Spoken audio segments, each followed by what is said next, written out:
Muito bem, estamos de volta com o programa de carrinho e vamos agora para a entrevista da semana. O programa de carrinho de hoje vai até o centro do país. De origem no rádio para sucesso na TV. 22 anos vivendo os bastidores de um gigante do futebol brasileiro. Eduardo Afonso, jornalista, repórter da ESPN Brasil, está aqui com a gente para falar da sua carreira e também dos assuntos do futebol nacional. Boa tarde, Edu. Que prazer em ter você aqui no programa de carrinho. Fala, Cassiano Cotibli, meu amigo, como é que você tá? Tá tudo bem com você? Que prazer imenso em conversar com um amigo, conversar com a tua audiência aí no sul do país. E tô à sua disposição aqui durante os próximos minutos para falar a respeito do meu trabalho na ESPN, da minha carreira, do futebol brasileiro, de jornalismo esportivo, enfim, assuntos que eu adoro conversar. Então fique à vontade, tô à sua disposição, vamos bater esse papo. Bora lá, e para início de conversa, Edu, sua origem é do rádio, não é? Detalhe para a gente como você começou no jornalismo e a tua carreira até aqui. Sim, Cassiano, minha origem é o rádio. Eu comecei há muito tempo, né? Tenho 53 anos. Eu comecei quando eu tinha de 16 para 17 anos numa rádio FM que nem está mais no dial aqui em São Paulo, chamada Brasil 2000 FM. Lá eu era tudo, né? Separava disco, atendia telefone, enfim. Participava de todas, era uma rádio pequena e cada um fazia tudo. E aí tive uma oportunidade de apresentar músicas e lá comecei a colocar em prática um pouco do jornalismo que eu já trabalhava na minha faculdade, né? Que fazia rádio e TV na época, pela Anhembi Morumbi, que era a dona da rádio. Foi uma troca, né? Eu não paguei faculdade e paguei trabalhando na Rádio Brasil 2000 FM. E lá eu já fiz um pouquinho de futebol. Lá eu consegui participar da transmissão da final do Campeonato Paulista de 88, uma final aqui que a gente tem muito marcada na memória em São Paulo, um Corinthians e Guarani, porque o Neto faz um gol de bicicleta no primeiro jogo pro Guarani, no empate no Morumbi, e no jogo da volta em Campinas, o Viola, bem no finalzinho, faz o gol do título do Corinthians. Então, tenho isso muito marcado, foi a primeira transmissão de futebol que aconteceu na minha carreira. E aí, eu terminei a faculdade, queria continuar no futebol, fui pro interior trabalhar em 89 numa rádio da cidade de Itu, onde joga o Ituano, na Série B do Campeonato Brasileiro, rádio pioneira, e lá, além de apresentar programas musicais, o que me interessou é que havia uma equipe de esportes que acompanhava o Ituano na segunda divisão do futebol paulista. E logo me encaixei, me entrosei, comecei a participar das transmissões, tanto em Itu como fora, e aí fui me aperfeiçoando como repórter, fui trabalhando esse meu lado repórter. E depois de lá eu vim para Osasco, mais próximo a São Paulo, na Grande São Paulo, trabalhei por 4 anos, também fazendo de tudo um pouco, jornalismo geral, reportagem esportiva, plantão esportivo. Foi quando surgiu a chance na Rádio Bandeirantes, através do Ricardo Capriotti, que me convidou para cobrir férias lá durante um mês.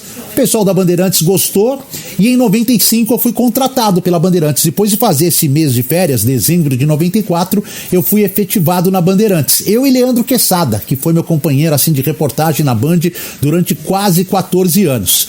Lá permaneci até 2007, aí a ESPN lançou um projeto de rádio, me chamaram, o Trajano me chamou, eu aceitei o convite, era um novo desafio, eu já estava com quase 40 anos, né, 37, 38, mas aceitei o desafio.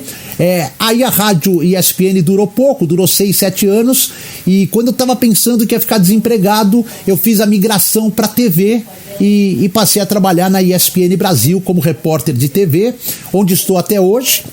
Aprendo muito, porque eu sou de rádio, então na TV você aprende a cada dia. Não que no rádio você não aprenda, você aprende também, mas na TV, para mim, eu já estava estabelecido no Rádio Esportivo de São Paulo, e de repente eu tive que começar do zero na TV.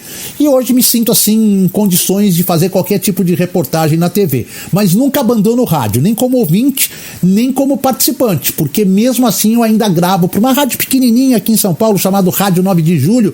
Um colega meu de Bandeirantes, o Alex Miller, tem um programa diário lá de segunda a sexta, e eu participo ao vivo, gravado lá diariamente, trazendo informações do São Paulo. Então, assim, é um resumão aí da minha carreira, tem muito mais coisa, escrevi em jornal, escrevi em site, tudo mais, mas basicamente é esse resumão da minha carreira, viu, Cassiano? Que legal, rádio é um meio apaixonante e me identifico muito com esses inícios de carreira, como o que tu contou, que tu teve no rádio, esse teu começo, porque eu também estou começando a minha carreira. O nosso programa, o programa de carrinho, lembra muito essas peculiaridades aí de rádio do interior, porque a gente faz aqui um conteúdo que é da melhor qualidade, feito com muito carinho para o ouvinte, com grandes convidados como você, mas que tem estruturalmente uma equipe que basicamente é o meu amigo Jean, na edição do programa aí, na colocação no ar do programa, e eu tocando bola aqui, apresentando, produzindo, fazendo pauta, juntando áudio aqui e ali, montando conteúdo, e a gente se vira. No começo a gente se vira em tudo, não é, Edu?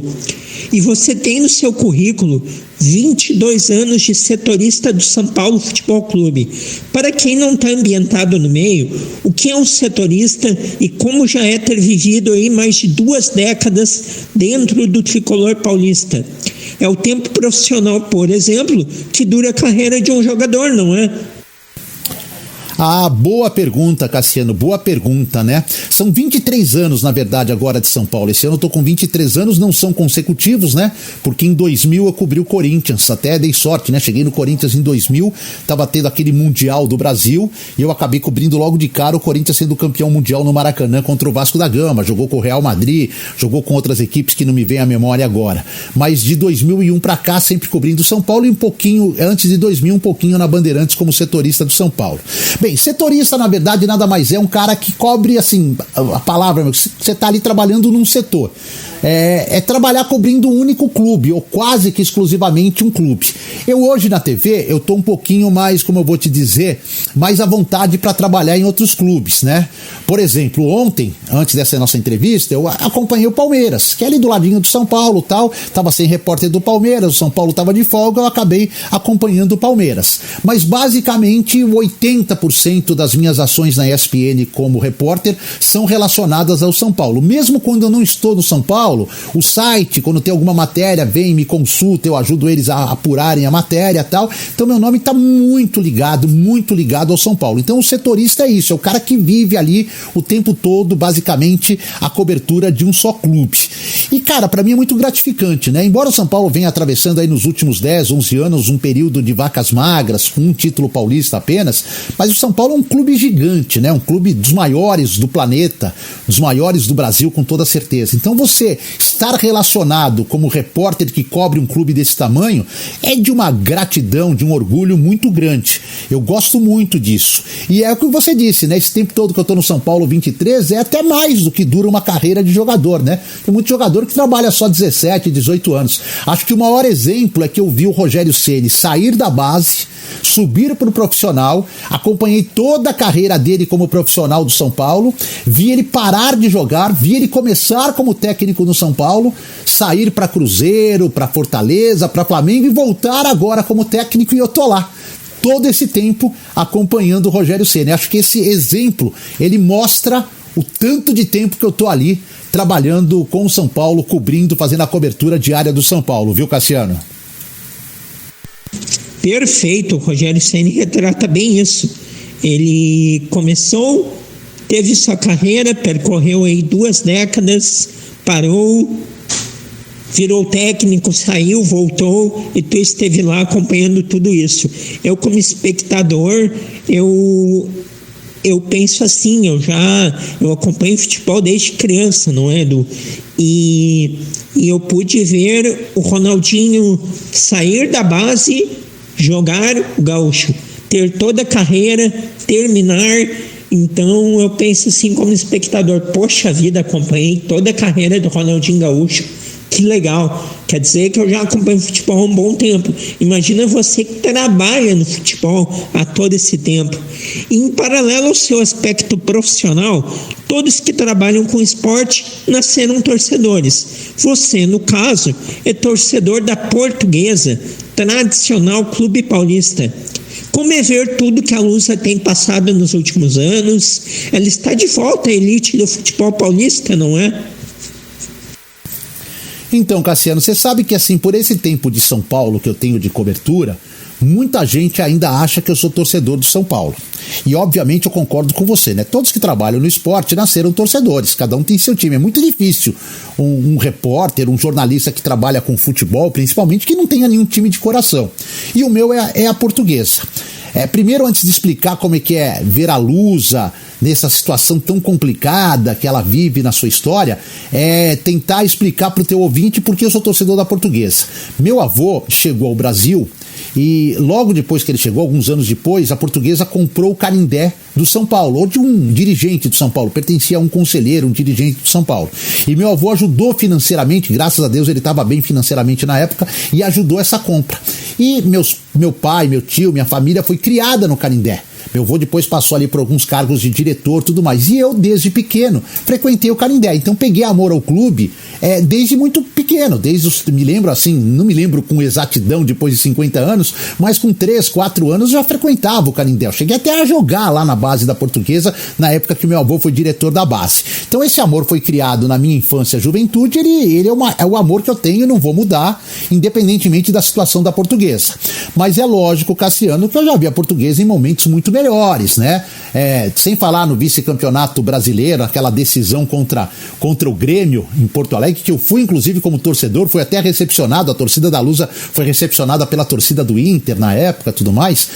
A Portuguesa sempre teve ali na primeira divisão, sempre teve na primeira divisão de São Paulo, não ganha títulos, nunca ganhou muitos títulos, são pouquíssimos, raríssimos os títulos, mas brigava de igual para igual, montava bons times, e de repente ela entrou num ostracismo. A partir de 2002 ela começou a ter uma queda, né? Ela não se modernizou, não se reestruturou, foi perdendo, às vezes voltou em 2011 com aquela campanha maravilhosa da Barcelusa, que ficou conhecida como Barcelusa, né? Somando um número de pontos fantástico na Série B, mas depois teve a queda lá do caso Everton, e de lá para cá passaram muitos administradores, presidentes principalmente incompetentes, uma ou outra exceção de alguém que queria fazer algo pelo clube sem vantagem própria. Agora, de 2 anos para cá, que coincidiu até com o centenário do clube, nós temos um presidente atuante, inteligente. A Lusa já conseguiu galgar a volta dela para a Série A1 do futebol paulista, já vai disputar depois de muitos anos, desde 2015, né? 7 anos que ela estava na Série B do Paulistão, ela já vai disputar o Paulista da Série A1, jogar contra Palmeiras, Corinthians, São Paulo, Santos. Ela vai ter oportunidade de ir à Série D do Campeonato Brasileiro através do Paulistão. Enfim, estão sendo feitos trabalhos de reestruturação que são muito difíceis, porque falta dinheiro, falta torcida para bancar, mas que caminhos com passos bem pequenos, a Lusa vai se reestruturando, ou tentando se reestruturar. Não acredito para virar um time de Série A, mas talvez com o passar dos anos, esse trabalho continuando, ela possa sonhar em chegar à Série B do Campeonato Brasileiro e ficar ali entre os 40 times principais do Brasil, voltar a disputar uma Copa do Brasil, permanecer por muito tempo na Série A1 do Paulista, de repente até com tantas competições que Palmeiras, Corinthians, São Paulo e Santos se dedicam, ela possa ir com um time bem montado, vir a ganhar um título paulista. São todos sonhos de uma torcida muito sofrida, e eu faço parte dessa torcida, mas ela vai reagir na mão dessa nova administração. Já está reagindo. Eu tenho muita fé que essa administração vai dar uma nova cara à Portuguesa, viu, Cassiano? Pois é, a Portuguesa, que perde o título brasileiro para o Grêmio em 96, tinha uma grande torcida nacional naquele ano e grandes jogadores. Klemer, Zé Roberto, Rodrigo Fabre, que depois joga aqui no Grêmio, jogadores aí que fizeram muita carreira fora depois. Grande time, grandes momentos. Tomara que a Lusa logo possa retornar aí, pelo menos a um cenário próximo do que já teve em sua história. E na televisão, Edu, você está desde 2007 na ESPN Brasil. Como foi essa migração de uma TV aberta para a TV fechada, saindo de uma rede popular e tradicional no esporte como a Band, indo para a ESPN, focada e com um DNA do fã do esporte? Então, Cassiano, até já falei um pouquinho, né, lá numa resposta anterior como é que foi, né, mas vou explicar um pouquinho mais essa migração mesmo rádio-TV, né, com mais detalhes. Quando terminou a rádio ESPN, o Trajano nos chamou ele estava deixando a emissora, já estava numa situação que não era mais o diretor, ainda era da ESPN, não era mais o diretor, explicou que acabaria a ESPN Rádio por uma série de motivos, principalmente financeiros, tudo mais. E eu dei a sorte, Cassiano, de ter na redação da TV um cara que é fantástico, o Arnaldo Ribeiro, que foi meu diretor há muito tempo. Depois o Trajano saiu, entrou outro cara fantástico, que é o João Palomino. E o Eduardo Tironi também, que era o chefe de redação. E esses caras que têm jornalismo na veia e que me conheciam há muito tempo, principalmente o Arnaldo. O Arnaldo, eu conhecia ele já há uns 20 anos, de Placar, de outros eventos. Eles perceberam que os repórteres da rádio, na época, setoristas, eu, Flávio Ortega, Eduardo de Menezes, Felipe Camargo, agregávamos se viéssemos para a TV como repórteres, porque nós tínhamos assim muita informação que vinha dos clubes pra gente pelo fato de sermos setoristas. E qual foi o pensamento? Vamos aproveitar esses meninos na TV. E criaram até uma coisa nova, que foi o setorismo na TV, que eu nunca vi. Eu já vi assim, por exemplo, a TV Gazeta, ela mantém o repórter 30 dias no clube, 40 dias, mas ela vai trocando. Na ESPN não, a gente ficou direto no clube. Eu no São Paulo, o Menezes no Palmeiras, o Ortega no Corinthians, o Felipe Camargo no Santos, direto. Então, eles criaram esse negócio do setorismo na TV. E os grandes problemas foram linguagem. Você tem que trabalhar com imagem, então você não precisa ser tão detalhista como é no rádio para explicar o que está acontecendo, para mostrar ao fã de esporte o que está acontecendo, né? A imagem fala mais do que qualquer palavra sua. Ritmo de locução, eu tinha uma locução muito rápida de rádio, eu tive que diminuir a velocidade, o ritmo, passar a contar mais uma história do que a relatar como um repórter essa história. A gente teve uma vantagem, os vivos, os links, para nós de rádio que ficávamos ao vivo há muito tempo, os vivos, eles acabaram sendo fáceis de se adaptar, de conseguir fazer. Enfim, o repórter de rádio ele não treme na hora que vai pro vivo de TV. Então essa foi uma grande vantagem. E aos poucos eu fui sendo moldado, e graças a Deus, Cassiano, eu tive assim uma ajuda muito positiva. Um amigo meu particular, que foi meu produtor lá no começo da carreira dele na Rádio Bandeirantes e que se transformou num dos maiores repórteres do Brasil, o André Plihal, me ajudou demais na formatação de VTs, de boletins, de linguagem, de trabalhar a imagem com a fala, enfim. E aí com um professor desses, Cassiano, não tem como dar errado, cara. Você vai dando uma trombada aqui, outra ali, mas você acaba aprendendo porque o cara que está te ensinando é muito bom. E foi mais ou menos assim que rolou a minha transição da rádio para a TV.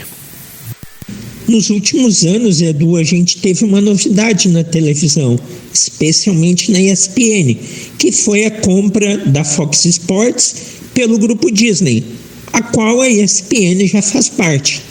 Isso trouxe alguma mudança na rotina de vocês que permaneceram no canal e das coberturas que você fez até aqui?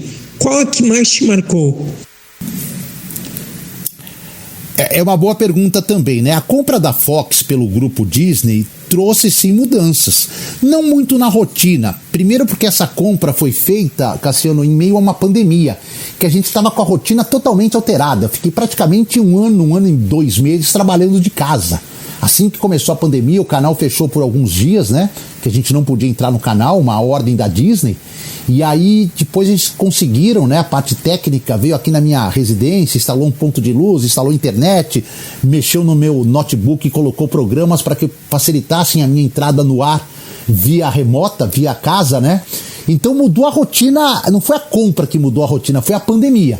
E em meio a tudo isso veio a fusão, veio a compra da Fox, a fusão, saíram algumas pessoas da ESPN, saíram algumas pessoas da Fox, vieram muitas pessoas da Fox para São Paulo para trabalhar na ESPN.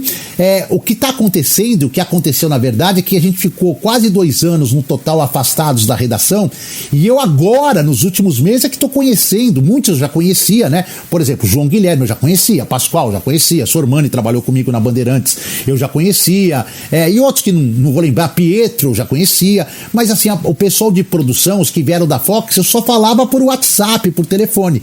E agora que reabriu totalmente a redação nos últimos 4, 5 meses, é que eu tenho conhecido e conversado mais presencialmente com essas pessoas. Então elas vieram com uma outra característica dos nossos antigos produtores, dos nossos antigos editores, eles se adaptaram à ESPN, mas também eles trouxeram muitas coisas que funcionavam bem na Fox. E está sendo muito muito legal, tá sendo muito assim, o entrosamento tá sendo muito bacana, essas pessoas são muito experientes, né? Então, pra mim foi excelente, tá sendo excelente. Sobre a outra parte da pergunta, né?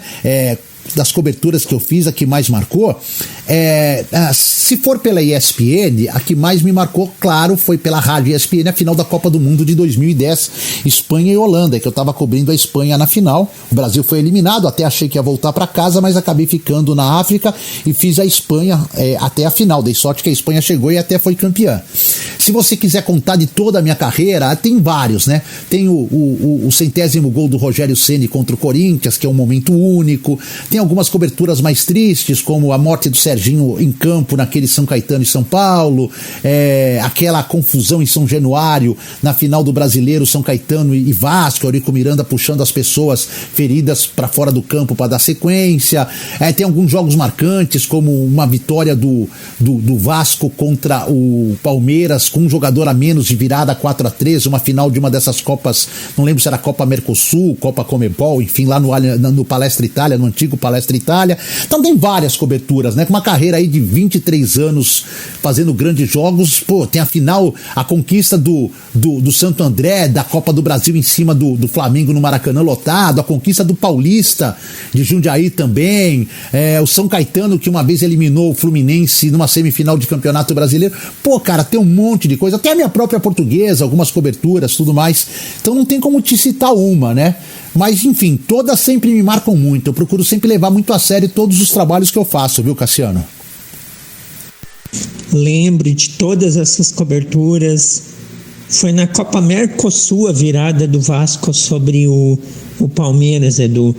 E a final de Vasco e São Caetano, Eurico Miranda, ele provocando a Rede Globo, colocando o logo do SBT na camisa do Vasco. Lembro bem. A morte do Serginho no Morumbi, São Paulo e São Caetano é bem triste, numa partida noturna. E quanta coisa bacana tu já viveu, outras tristes também, mas históricas, principalmente se tratando de jornalismo. Edu, a próxima questão que eu tenho para te fazer é a seguinte: um repórter que cobre o dia a dia de um clube, com treinos cada vez mais fechados e entrevistas escassas, como se vira? Esse assunto é muito complicado, viu, Cassiano? Porque assim, hoje está muito difícil cobrir o dia a dia. Primeiro já estava muito difícil antes da pandemia, cada vez os treinos mais fechados, só pode ver 15 minutos, só pode gravar 15 minutos, só pode entrevista coletiva, individual tem que marcar com antecedência, exclusiva, tal. Já estava complicado, os clubes já estavam meio que fugindo da imprensa, meio que jogando na imprensa, nos jornalistas, a culpa pelos maus resultados, por uma má administração. No São Paulo chegou uma época assim, se o time perdesse, o treino era fechado, se o time ganhasse, era aberto, como se a derrota ou a vitória fosse pela presença do jornalistas no CT. Aí veio a pandemia e fechou tudo. E até hoje não abriu. Para você ter uma ideia, teve um treino aberto só do São Paulo nesse período. Que eles falaram, não, vai reabrir, chamaram a gente para um treino, nunca mais permitiram a nossa entrada. E agora, recentemente, né, nessa semana, eu fui fazer uma apresentação de jogadores no Palmeiras. Também depois de mais de 3 anos voltei à academia de futebol e fui fazer já um treino do Corinthians, que aqui dos de São Paulo é aquele que está um pouquinho mais liberado, assim, mas não muito, mas um pouquinho mais. Assim, abre um treino ou outro, tem mais coletivas presenciais, tudo mais. Então tá muito diferente. No meu caso, para cobrir o São Paulo, eu conto com vários aspectos que me favorecem. Muito tempo de casa, então eu conheço muita gente, tenho o canal aberto para ligar, para falar por WhatsApp com muitos dirigentes, muitos diretores atuais e ex, que tem muitas informações. As entrevistas, a gente trabalha com assessoria de imprensa, uma exclusiva, hora aqui, hora ali, não é muito fácil e tal, mas a gente consegue trabalhar também porque a assessoria de imprensa do São Paulo está há muito tempo no cargo, eu conheço lá o Felipe Espíndola e toda a equipe dele há muito tempo, e você vai com a sua experiência, com seus contatos, com o fato de você ser repórter de uma empresa tão importante como a ESPN, você acaba tendo as portas mais abertas, enfim. Mas, claro, complicou muito, a gente tem feito outro tipo de jornalismo, a gente tem ficado mais no contar histórias, usar muita estatística do que praticamente falar de um treino, porque a gente não vê os treinos, então não tem como falar do treino, né? E isso é muito ruim, porque o torcedor ele é ávido por tudo, por histórias, por estatística, mas também por aquilo que acontece no treino. E as assessorias só divulgam o que elas querem do treino, né? Só divulgam a parte boa. E é muito difícil você conseguir alguma coisa diferente do que a assessoria divulga. Mas a gente corre atrás. A experiência nesse momento ajuda bastante, viu, Cassiano? Sem dúvida. Estamos aqui conversando com Eduardo Afonso, repórter da ESPN Brasil. E Edu, qual história inusitada de bastidores que tu já viveu e pode contar para nós? Semana passada você, cobrindo o Atlético Paranaense, tomou um banho do sistema de irrigação no Paraguai. Ah, esse banho, né? Todo mundo viu. Na verdade, eu estava gravando um boletim e tomei um banho, né? Tomei um jato de água nas costas, mas aí, como a gravação estava indo direto lá para a central da ESPN, de Assunção para a central, o pessoal da produção não perdoou, já separou, já colocou no Sport Center e tal. Aí eu entrei na brincadeira, pedi para eles me mandarem a gravação, mesmo divulguei nas minhas redes sociais. Foi uma situação inusitada, mas já passei por vários tipos de situação inusitada, né? Lá em Itu, quando eu comecei, eu fui fazer uma semifinal de Série A2, Ituano e Votuporanguense, que é uma cidade bem distante da capital paulista, Votuporanga, quase 500 quilômetros. Saí do estádio no Camburão, a gente saiu de Camburão, a equipe de rádio de Itu, porque o Ituano ganhou, eliminou a Votuporanguense e a torcida queria matar a gente. Então a polícia nos levou de Camburão até a estrada e um policial levou nosso carro lá e de lá nós fomos embora de Votuporanga, mesmo assim com medo, né? Eu já entrevistei 2 vezes o mesmo jogador numa saída de campo, não percebi que botei o microfone ali na rodinha e não vi que era o mesmo jogador que eu já tinha entrevistado segundos antes.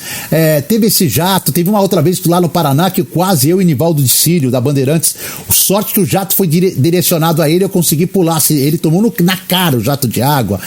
Já teve confusão em errar nome de jogador, teve de tudo um pouco, assim. Essas são situações inusitadas. Teve as situações ruins inusitadas, né? Que vou voltar ao incidente do Serginho, lá na morte do zagueiro de São Caetano, você tem que anunciar de madrugada no hospital que o cara morreu, ou no próprio problema lá do Eurico Miranda, você tem que relatar que o dirigente está tirando pessoas feridas. Essas também são situações pro mal inusitadas. Teve entrevistas exclusivas com o Romário, teve viagens inusitadas. Eu passei quase 30 dias numa Copa das Confederações em Riad, na Arábia Saudita, que é um país totalmente fechado, que você não pode ir lá a turismo, só a trabalho, e eu tive a oportunidade de passar 30 dias lá. Teve grandes jogadores que eu entrevistei. Acho que tudo é um pouquinho inusitado. A mais recente é essa que você viu, todos viram, né? Quem acompanha a ESPN, que eu tava ali gravando um boletim lá no Defensores del Chaco e o jato de água veio terrivelmente gelado e forte nas minhas costas e não teve o que fazer. É engraçado, eu dei risada, tal, na hora você fica meio pé da vida ali, porque te atrapalha, te molha, tem que esperar secar e tudo mais, mas faz parte, tá dentro do contexto. Faz parte, com certeza. E essa de entrevistar 2 vezes a mesma pessoa é muito boa. Volta e meia acontece, né? O Nivaldo de Cílio, se eu não me engano, ele é conhecido, eu lembro de quando eu acompanhava ele na Bandeirantes, de que sempre que tinha um boletim dele, chovia no lugar. Se eu não me engano, o Nivaldo de Cílio é conhecido por isso.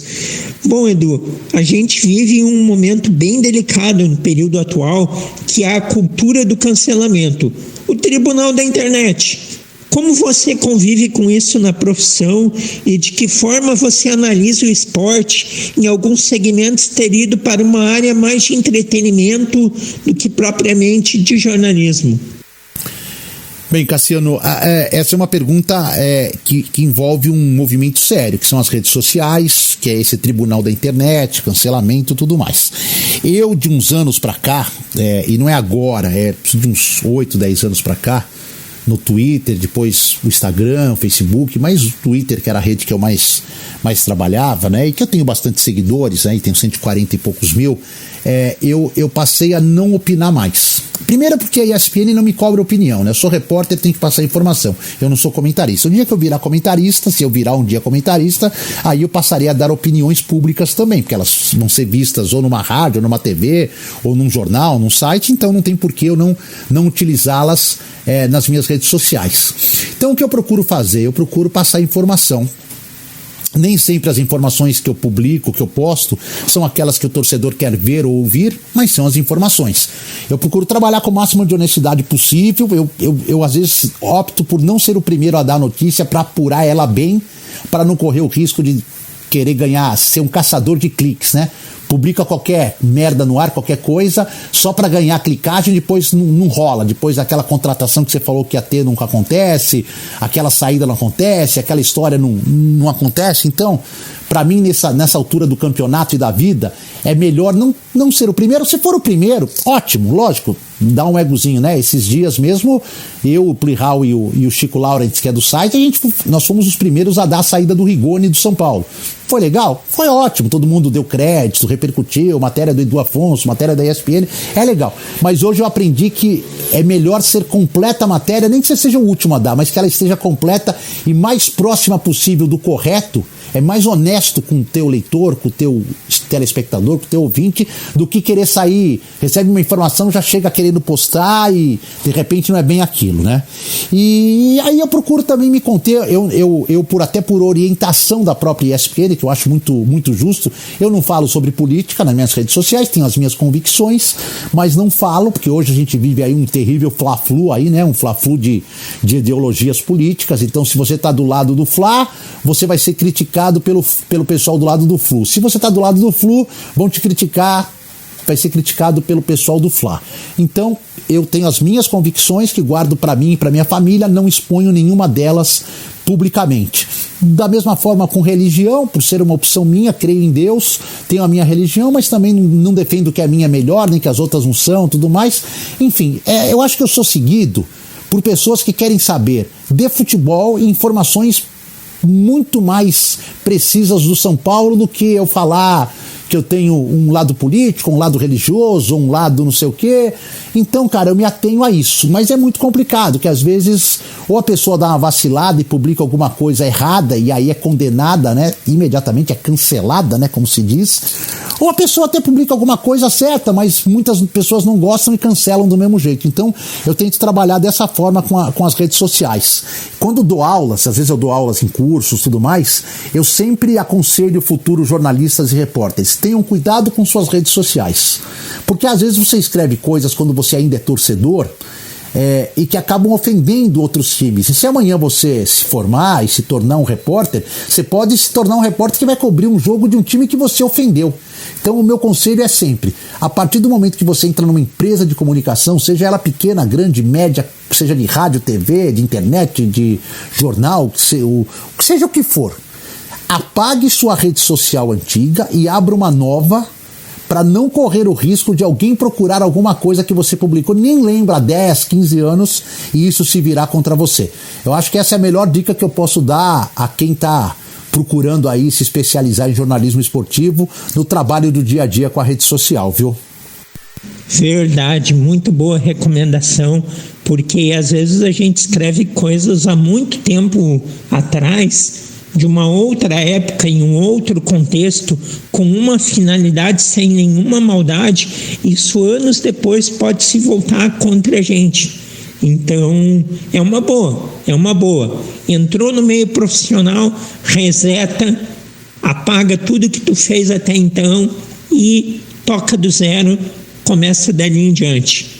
Ótimo. Concordo inteiramente com você também sobre a questão de demorar um pouco mais, mas dar a informação com o máximo de veracidade e também de detalhes possíveis. Mas, Edu, não podemos encerrar o papo sem falar de futebol. E aqui no Sul chama a atenção uma situação, a do Luan no Corinthians. O que aconteceu para ele estar totalmente fora dos planos do clube? Ah, claro, temos que falar. Aliás, deixa eu te até passar para você, pro teu ouvinte, uma coisa, Cassiano. Cara, eu tive a oportunidade agora, há algum tempo, eu não vou lembrar quando, mas foi um pouquinho antes da pandemia, de fazer o meu primeiro Grenal, cara. E até foi um Grenal na Arena do Grêmio, em que as duas equipes estavam, o Renato Gaúcho ainda era o técnico do Grêmio, que as duas equipes estavam bem desfalcadas, um Grenal assim que parecia ser esvaziado, né? E eu tive a oportunidade de fazer esse Grenal, cara. Cara, que jogo fantástico, que clima, que tudo. Enfim, cara, talvez. Eu falo muito isso, né? Pra mim, os dois maiores clássicos do Brasil em termos de rivalidade são Grenal e Guarani e Ponte Preta, cara. Nada assim, nem Fla-Flu, nem Palmeiras e Corinthians, São Paulo e Santos, São Paulo e Corinthians, enfim, pra mim são os dois grandes clássicos. E aí, claro, vamos falar do Luan, né? Eu não acompanho de perto, eu não sou assim talvez a pessoa mais indicada pra falar o que aconteceu com o Luan. Mas, cara, é uma coisa que eu julgo como jornalista inexplicável, pelo que eu vi ele jogando no Grêmio, pelo que eu vi ele jogando até pela seleção, o Luan ter caído tanto. Não é possível que um profissional tenha esquecido de jogar futebol como ele. O São Paulo vive uma situação muito parecida com o Rigoni, né? Só que com menos tempo de ápice, né? O Rigoni ficou no ápice ali 4, 5 meses e o futebol dele sumiu. O Luan não, o Luan ficou 3, 4 anos no ápice, sabe? Em cima da crista, como um dos melhores jogadores do Brasil. E é inexplicável o que acontece com ele no Corinthians. Inexplicável. Eu já procurei setoristas do Corinthians, amigos meus jornalistas que acompanham mais de perto, assessores de imprensa do Corinthians, diretores do Corinthians, e ninguém consegue explicar. É inacreditável que um jogador que tinha um potencial enorme, gigante, para ser um dos melhores do Brasil por muitos anos, tenha caído nesse ostracismo total, né? E assim, o Luan hoje é um jogador de time de segunda linha, assim, de patamar de disputa de rebaixamento na Série A, ou até mesmo um jogador de Série B, porque ele não mostrou absolutamente nada no Corinthians, Cassiano. É quase impossível para mim que não acompanho de perto. Se para quem tá perto é difícil explicar, você imagina para mim que tô distante dessa realidade do Luan. Mas é algo que eu acho inacreditável que aconteceu com o Luan. Pois é, porque a gente aqui no Sul viu de perto tudo que o Luan jogou, que o Luan jogava no Grêmio. A gente tenta achar motivos, talvez a não transferência para a Europa, a demora em ter ido para a Europa. Um grande clube europeu nunca se interessou e sempre se imaginou que ele iria para um mercado assim. Talvez pela idade, a característica de jogo. Aqui no Grêmio, o Luan não tinha uma função propriamente tática. Não, ele jogava onde ele queria. Era um time em torno do Luan. E o Luan jogava muito, muito bem. Mas com o tempo, a não ida para a Copa do Mundo de 2018, o Luan foi perdendo brilho, ele já sai daqui mal, mas jamais se imaginou que, poxa vida, né? No Corinthians ele não fardaria. Eu achei um cúmulo ter acontecido. Se é verdade o que dizem, que ele não apareceu no treino aberto do Yuri Alberto, porque o Corinthians não queria passar esse constrangimento e preferiu esconder o Luan. Para um cara que foi tão importante assim no futebol, no Grêmio, que foi a um preço muito alto ainda para o Corinthians, quase 30 milhões de reais, estar num ostracismo desses. Olha, é difícil explicar. E que bom que você pôde viver o Grenal, Edu. Que experiência legal, eu acho que eu lembro. Se eu não me engano, foi o último jogo do Renato no Grêmio, não é? Portões fechados na arena, acho que foi. E, bom, vamos seguir então, que ainda para acabar a entrevista, antes de terminar, precisamos falar um pouco mais do São Paulo, que é um clube que tu conhece de cor e salteado, 23 anos já à frente, como você colocou, do tricolor paulista. Temos uma questão para ti sobre o São Paulo. O que aconteceu para um clube que na primeira década dos anos 2000 era referência nacional em gestão e teve uma queda tão brusca? E qual o estágio atual do São Paulo? Então, Cassiano, é uma verdade o que você disse, né? Porque realmente eu trabalhei no São Paulo quando o time foi tricampeão brasileiro, ganhou Libertadores de 2005.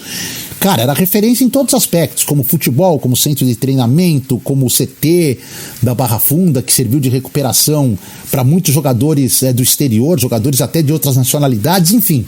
Mas o jogo vira, né? Você não consegue administrar tudo isso. E no São Paulo, assim, para ser bem, seria uma história que eu ficaria aqui talvez 2, 3 programas tentando explicar para você e para os seus ouvintes. Mas para resumir, foi assim, um terceiro mandato do Juvenal, que para mim foi o melhor presidente que eu peguei no São Paulo. Né, as 2 primeiras gestões dele foram excelentes, time vencedor.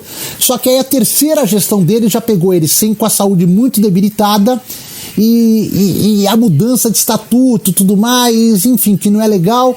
Resumindo, começou dali, aí a escolha do sucessor foi péssima, os que vieram depois, agora o Casares está tentando dar uma arrumada, uma pessoa inteligente, o Casares tem uma visão bem ampla, foi CEO da Record muitos anos, da TV Record, então tem aquele, sabe como lidar com a imprensa, sabe a repercussão que o clube tem, é ligado ao marketing, então também conhece muito de captação de dinheiro, embora o clube esteja muito endividado, enfim, é um cara ligado ao futebol, sempre frequentou vestiário, arquibancada, tudo mais, então tem uma proximidade com os jogadores.